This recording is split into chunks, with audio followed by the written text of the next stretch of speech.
Salut! Aujourd'hui, comme promis, on va parler de tunnel. Premièrement, on va décrire un petit peu ce que c'est un tunnel, son utilisation dans le jardin, on va en disséquer, les miens, on va voir comment sont les différentes qualités d'armature de plastique. Allez, c'est parti, on y va!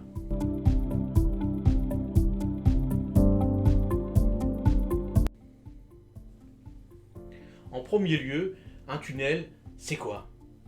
Eh bien, un tunnel, ça nous sert, nous, les jardiniers, amateurs ou professionnels, ça nous sert à garder en hiver les plantes un peu fragiles.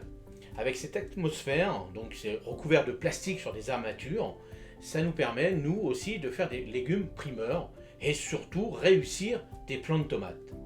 Alors, comment on fait pour faire ce genre de plantation dans nos tunnels, qui n'est pas facile, bien sûr. Il ne faut pas oublier qu'aujourd'hui, on n'est pas obligé d'acheter un énorme tunnel. Il y a différentes sortes de tunnels. Bien sûr, quand on veut commencer par rapport au niveau qu'on a dans le monde du potager, il faut peut-être mieux commencer par un petit châssis en bois, tout simple, recouvert d'une feuille de plastique ou tout simplement d'une plaque de verre, par exemple. Et après, par la suite, vous pouvez investir dans un tunnel, parce que bien sûr, un tunnel, on voit de tous les prix qui existent un peu partout, mais tous ceux qui ont acheté de la merdouille, ils se sont vite rendus compte que leur serre tunnel n'a pas tenu au vent. Donc à aujourd'hui, ce que je vais vous montrer, c'est un tunnel professionnel, où là, vous pourrez le garder toute votre vie. Il faudra juste changer, à peu près entre 5 et 10 ans, le plastique.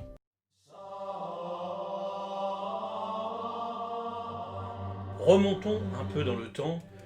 Allez, on va dire au 15e siècle à peu près, 15e, 16e siècle, où là, on a commencé vraiment à explorer un petit peu au-delà de chez nous, des contrées, où là, on avait besoin de mettre des plantes dans un endroit, surtout qui résiste à nos contrées. Donc on a inventé des grands bâtiments, avec des grandes fenêtres, on peut dire ça comme ça, des grandes portes vitrées, et on a appelé ça tout simplement des orangeries, parce qu'au démarrage, on a ramené, les croisés, eux, ont ramené des orangers, et on avait besoin de les stocker, nous, dans nos contrées froides, surtout l'hiver. Donc on les a stockés dans des grandes maisons, on peut dire ça comme ça. Et par la suite, on a tellement eu de plantes qui sont venues de tous les continents, on a été obligé d'inventer des serres vitrées pour pouvoir les garder et surtout les chauffer en hiver. C'est notre beau roi Louis XIV qui était le premier à avoir une énorme serre au château de Versailles. Ensuite, avec la révolution industrielle, le fer se démocratisa et là on a pu voir dans tous les sens des serres en fer de toutes les formes, avec des formes complètement différentes. Regardez, à Paris, vous avez des grandes formes de baies vitrées avec du fer. Le seul problème, c'est que le fer, dans des serres avec l'atmosphère humide, il fallait l'entretenir constamment, et il rouillait souvent. Ils ont dû créer un fer qui résiste, donc un fer galvanisé, c'est-à-dire une espèce de couche. Alors là, comment ça a été fait, on pourra voir ça par la suite, mais une couche qui protège des intempéries et surtout qui évite la rouille. Au XXe siècle, la démocratisation, on va dire, du plastique, on peut appeler ça comme ça, la révolution du pétrole, a vu naître des différentes sortes de plastique, et surtout du plastique costaud aux intempéries, et surtout aux ultraviolets. Donc on a pu créer, avec le fer galvanisé, des arceaux, et on pouvait mettre des grandes dimensions de plastique sur ces arceaux. Donc on a des premières dimensions de 2 mètres, 3 mètres, 4 mètres, 5 mètres, 9 mètres de large, et des bitunnels. On pouvait élargir le tunnel et faire des dimensions 30, 40, 50 mètres, voire plus, dans des grandes exploitations maraîchères. Cela a permis de faire des légumes primeurs, des légumes de fruits, les tomates, les choses comme ça. Nous, maintenant, on peut en profiter d'avoir des petites dimensions pour nos jardins modestes. Et là, on s'en donne à cœur joie aussi, avec, en règle générale, on a 2 mètres, 3 mètres, 4 mètres, 5 mètres de large, c'est déjà suffisant. Et après, on peut monter tous les 2 mètres pour voir la dimension par rapport à notre jardin.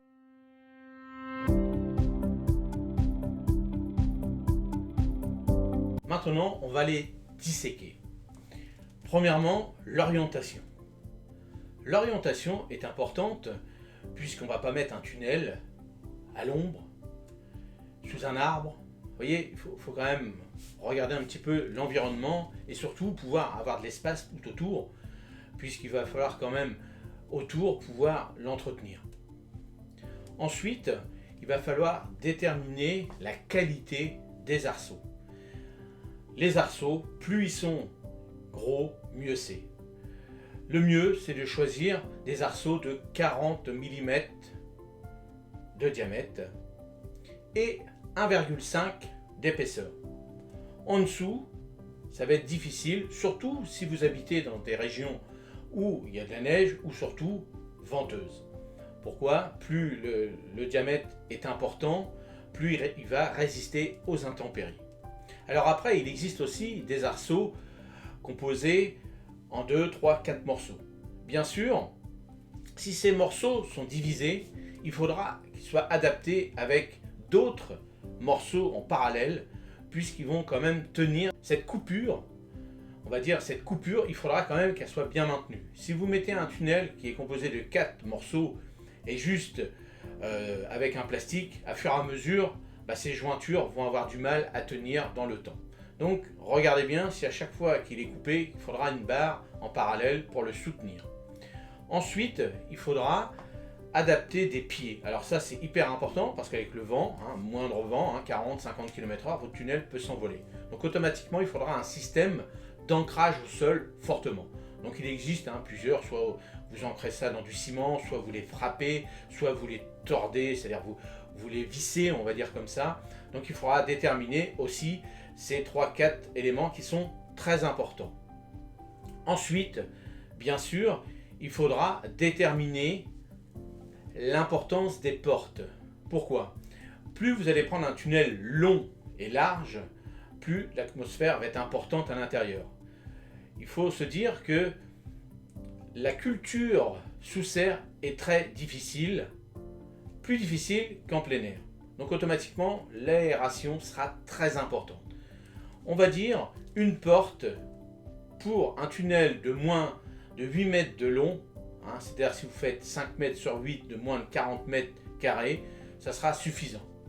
Au-delà, il faudra au moins minimum une porte de chaque côté, de chaque extrémité, pour pouvoir faire circuler l'air. Vous pouvez opter aussi pour l'aération avec une espèce de manivelle où vous aérez sur une hauteur à peu près d'1 mètre, de 2 mètres, ça dépend par rapport à ce que vous allez prendre comme modèle de tunnel. Mais après, vous pouvez prendre aussi un modèle avec des clips qui seront clipsés sur des barres qui seront tenues au sol. Vous pourrez les déclipser et jouer aussi avec ce genre d'aération qui fera largement l'affaire. Ensuite, je vous ai dit aussi par rapport aux tunnels, il existe des tunnels ronds et des tunnels à pied droit. Ça c'est important aussi de prendre des tunnels à pied droit puisque ce genre de tunnel nous permet d'accéder quand le tunnel est fermé à une plus grande profondeur, on peut dire ça comme ça. Donc, une fois qu'on a trouvé tous ces modèles de tubes, c'est ça qui est le plus important, on va choisir le plastique. Alors le plastique, il existe à l'heure d'aujourd'hui pour nous les particuliers 2 sortes de plastique. Il existe beaucoup plus bien sûr pour les professionnels, mais nous restons simples. Il existe le plastique diffusant. C'est un plastique qui va diffuser tout simplement. Dès lors que le soleil va taper dessus, le soleil va aller directement sur la plante, c'est-à-dire la lumière va aller directement sur la plante. Il existe un deuxième plastique, bien sûr, beaucoup plus cher, bien sûr, qui est diffusant. C'est-à-dire que le soleil va taper sur votre couverture de plastique et là va diffuser, comme son nom l'indique, la lumière. Donc ce genre de plastique est très bien si vous avez un endroit un petit peu ombragé où vous ne pouvez pas faire autrement. Ce genre de plastique est très bien.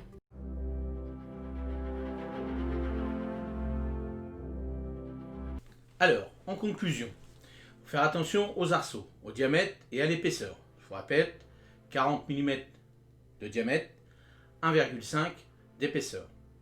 La qualité du plastique, 200 microns, un plastique soit diffusant ou non diffusant. Les autres plastiques, c'est quand même plus compliqué.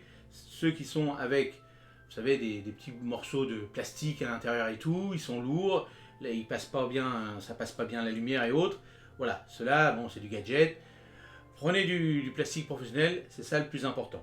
N'oubliez pas aussi de bien l'attacher au sol, de bien déterminer la surface que vous avez besoin. Je vous répète, que si vous n'êtes pas doué pour l'instant au monde du potager, il faut mieux acheter un petit coffret, un petit châssis, commencer par ça, et après on évolue tout doucement avant d'investir dans un énorme tunnel où, je vous le répète aussi, la culture en plein air et la culture sous serre est très très différente. C'est pour cela que j'ai concocté pour vous un tunnel sur mon site qui fera 5 mètres de large. Les dimensions, ce sera tous les 2 mètres pour la longueur. Les façades pourront se déclipser. Il y aura les options de porte, bien sûr. Sur les côtés, vous pourrez déclipser, vous pourrez remonter le plastique, surtout si vous habitez dans le sud. Et ces tunnels, je vais déterminer, là, je suis en train encore de déterminer le prix. Bien sûr, ce sera des tunnels professionnels. Alors le plastique sera garanti 5 ans. Et le tunnel, je peux vous dire, c'est les mêmes que j'ai moi à la maison. J'ai un tunnel, ça fait 25 ans que j'ai les arceaux. Et ça ne bouge pas. Donc c'est un investissement, mais après vous êtes tranquille, vous changerez simplement le plastique. Moi je vous l'ai dit, mon plastique, moi à peu près, il y en a qui durent à peu près 8 ans, en fonction de l'exposition, mais déjà 5 ans, c'est déjà pas mal. Pour un morceau de plastique, c'est déjà très bien. Donc voilà ce que je voulais vous dire pour cette vidéo sur le tunnel. J'espère que j'ai été clair, je vous ai donné pas mal d'informations. Et n'oubliez pas de me laisser des commentaires. Si vous avez des questions, n'hésitez pas, j'essaye d'y répondre le plus rapidement possible. Et mardi prochain pour la prochaine vidéo. Salut!